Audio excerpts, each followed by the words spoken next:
मुज़म्मिल, शौकत तरीन साहब कह रहे हैं कि गरीब आदमी पर जो है मिनी बजट का कोई असर नहीं पड़ेगा। आप भी इससे पहले जब हमारे प्रोग्राम में आ चुके तो आपने भी यही कहा, दूध महंगा कर दिया, दही महंगा हो गया, घी महंगा हो गया, सुर्ख मिर्च जो कि हर खाने में इस्तेमाल होती है, चाहे वो गरीब का हो या अमीर का हो, आयोडीन मिला नमक जिसे गरीब भी इस्तेमाल करते हैं, अमीर भी इस्तेमाल करते हैं, इन सब चीज़ों के महंगे होने के बावजूद आप ज़रा आवाम को और हमें समझाइएगा कि किस तरह से इस बजट का असर जो है वो गरीब तबके पर नहीं होगा।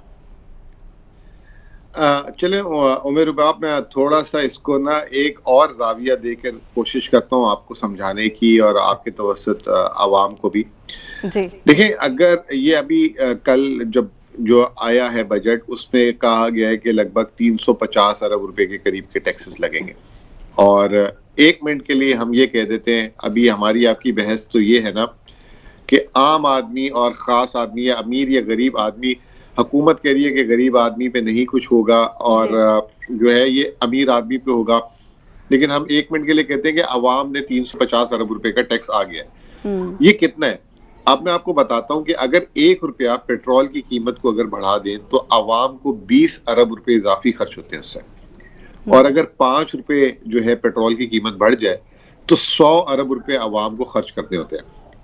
अब आप ये समझ लें कि अभी पिछले 15 दिन पहले हुकूमत ने 5 रुपए पेट्रोल की कीमत कम की थी और उससे जो है 100 अरब रुपए का सालाना जो है अवाम को फायदा हो रहा था। तो ये जितना हम इसके ऑप्टिक्स क्रिएट कर रहे हैं बार बार गरीब आदमी आम आदमी कहकर, इसका उतना बड़ा इम्पैक्ट नहीं है।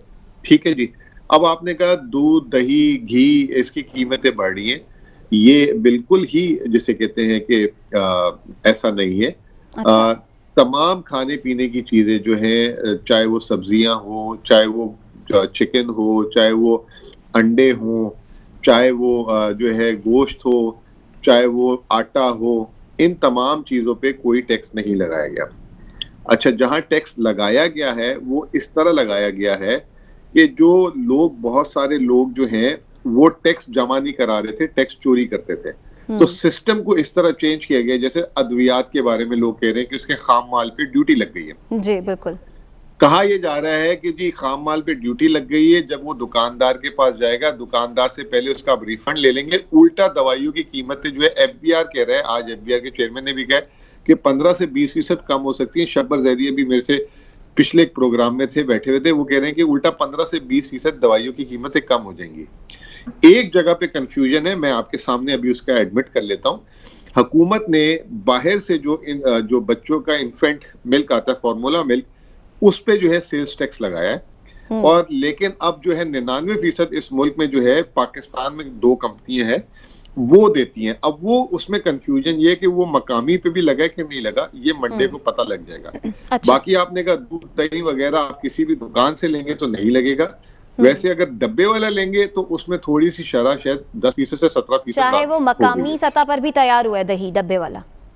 जी जी जी जी, उसमें लेकिन मुज़म्मिल, आपको पता है कि बच्चों को डॉक्टर्स जो हैं वो खुला दही इस्तेमाल करने से रोकते हैं। वो कहते हैं कुछ अरसे जब तक बच्चे 1 साल के ना हो जाएं, अगर आपने उन्हें दही देना है तो डब्बे वाला दही दें। और बहुत से दही ऐसे हैं जो हम बच्चों के लिए इस्तेमाल करते हैं, वो मकामी तौर पर ही तैयार हुए हुए होते हैं। नहीं, मैं आपको एक बात कह रहा हूं कि उसमें कंफ्यूजन है, बाकी वो भी जो है दही वगैरह पे। लेकिन आपको एक साथ मैं ये भी फैक्ट दे दूं कि इस वक्त पाकिस्तान में 95% लोग खुला दूध दही यूज करते हैं। डॉक्टर्स की एडवाइस जो भी है वो मैं आपकी बात बिल्कुल सर आंखों पे रखता हूं। तो वो जो 95% जहां से खरीद रहे हैं उस पे सेल्स टैक्स नहीं है। अच्छा अच्छा, ये जो सुर्ख मिर्च और आयोडीन मिला नमक जो है, शामी साहब। मुज़म्मिल साहब, इसका मतलब ये है कि इस ज़िमनी बजट के आने से लोगों को बड़ा रिलीफ मिल गया है, तो क्या आप फिर मुनासिब समझेंगे कि इसी तरह का एक और मिनी बजट 3 महीने के बाद पेश कर दें ताकि लोगों को मज़ीद रिलीफ मिल जाए? देखिए शामी साहब, मैं इस पे तो खैर नहीं कमेंट कर सकूंगा, लेकिन मैं आपको एक बात बता दूं कि ये जो हमने टैक्सेस जो ज़्यादातर लगाए हैं ना, वो लगाए हैं बाहर से मीट आता है इम्पोर्टेड, उस पे लगाया है। नहीं तो उसको तो वैसे ही बंद कर देना चाहिए, जो बाहर से मीट आता है उसकी तो ज़रूरत ही नहीं है वो। लेकिन WTO के कुछ कानून ऐसे हैं जिसकी वजह से आप नहीं कर सकते उसको, इतना महंगा कर दें। गाड़ियों की कीमतों में थोड़ा सा इजाफा किए, जो बड़ी गाड़ी हैं छोटी गाड़ियों पर नहीं टच किया।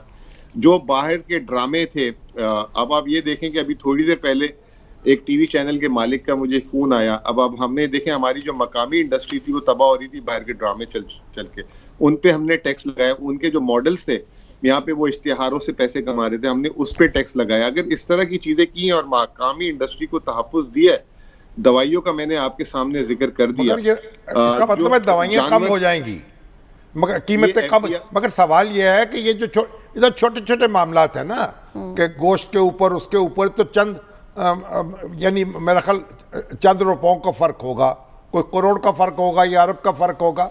असल बात तो ये है कि जो भी आपने विड्रॉ की हैं एग्जम्पशंस, अल्टीमेटली उसका बोझ तो लोगों पे पड़ेगा ना। अगर आप ऊंट पे बैठे हुए हैं और आपने अपने सर पे 10 किलो वजन रखा हुआ है, तो ऊंट के ऊपर ही वजन आएगा ना, वो आपके ऊपर तो नहीं होगा। देखिए शामी साहब, इसको हमने बड़ा केयरफुली क्राफ्ट किया है। अब जैसे $200 से सस्ता अगर कोई मोबाइल लेगा उस पर कोई सेल्स टैक्स नहीं है, लेकिन $200 से लेके अगर $1500 तक के कोई मोबाइल फोन लेगा, हमने उस पर ये बोझ डाला है और ये हम एडमिट करते हैं। और उसकी वजह ये है कि देखें, ये जो है जो मुल्क का फॉरेन एक्सचेंज इतनी कीमती चीज़ों में खर्च कर रहे हैं, तो उसको टैक्स क्यों ना लगाएं और वो टैक्स वापस अवाम पे खर्च कर देंगे। अब आपको भी पता है कि सेल्स टैक्स का 57.5% सुबह को मुंतकिल हो जाएगा और बाकी जो है रह जाएगा। वो भी हुकूमत ने भी एहसास राशन 120 अरब ये चीज़ें प्रोग्राम की हैं। तो कहने का मकसद ये है कि ये हमने अपनी सिस्टम की जो उसमें जो लोग टैक्स को चोरी कर रहे थे या माजी में एग्जेम्पशन दी हुई थी, उसको हमने रिफॉर्म किया है। हम इस मिनी बजट में बार बार ये कह चुके हैं कि हम टैक्स हदफ से 300 अरब रुपए ज्यादा थे और हमारा टारगेट इस मिनी बजट में टैक्स हासिल करना नहीं था। अगर आप शब्बर जैदी को भी फोन पे लें तो वो भी आपको ये बात क्लियर करेंगे, क्योंकि मैं हुकूमती नुमाइंदा हूं तो आप इसको थोड़ा सा नहीं लेंगे वेट। तो ये इसमें जो है जो लोग टैक्स नेट से बाहर थे और जो आप क्यों परेशान हो रहे हैं? आपकी बात का बड़ा वजन है। नहीं, मैं फिर भी एक तर्जुमान है वज़ारत ख़ज़ाना के। और शब्बर जैदी साहब जो हैं, हमारी शब्बर जैदी साहब की अपनी जुबान है, आपकी अपनी जुबान है माशाल्लाह। जी, मैं लेकिन कोशिश ये कर रहा हूँ बताने की कि हमने कोशिश की है कि एक आम आदमी पे टैक्स ना लगे। अब जैसे एक एग्जांपल देता हूँ आपको कि हमने कंप्यूटर के और लैपटॉप्स के पार्ट पे कोई ड्यूटी नहीं, सेल्स टैक्स नहीं लगाया, लेकिन अब बना बनाए जो कंप्यूटर आएगा उस पे थोड़ी सी हमने लगा दी ताकि मकामी सनत को फरोग मिल जाए। अच्छा। ये हमने एक कोशिश की है। और जो माजी में अब जैसे पावर प्लांट्स थे, माजी में एग्जम्पशंस दी हुई थी, अब उसकी एग्जम्पशंस को खत्म कर दिए। ये बड़े बड़े जहाज आते हैं, माल बरदार जहाज आते हैं, मैंने ड्रामों का आपको बताया। तो इस तरह की चीजें हैं इसमें। और कुछ चीजें ऐसी हैं जिसमें पहले सेल्स टैक्स नहीं बाद में लगता था, अब हमने उसको आगे पीछे कर दिया ताकि जो लोग टैक्स चोरी कर रहे थे उनको हम जो है किसी तरीके से पकड़ सके। तो बाकी मतलब जब बजट बनाया जा रहा था उस वक्त ज्यादा तवज्जो नहीं दी गई, वगरना ये सारे इकदाम तो उसी वक्त हो सकते थे अगर बड़े पॉजिटिव इकदाम हैं। देखें, बात ये है कि ये जो है पिछले कई सालों की ये चीजें हजारों आइटम है ऐसे, और ये मैं ये कहूंगा कि इसमें थोड़ा सा क्रेडिट जो है IMF को भी दे दें। अगर वो ना बोलते तो हम ना करते। ये करवाया है उन्होंने और अच्छी चीज करवा दी, ये हमारे मुल्क के मफाद के लिए। बहुत शुक्रिया। तर्जुमान वज़ारत ख़ज़ाना मुज़म्मिल असलम हमारे साथ मौजूद थे। शामी साहब साहब हमारे साथ कराची स्टूडियो से मौजूद है, मुझे उनकी जानिब भी जाना है।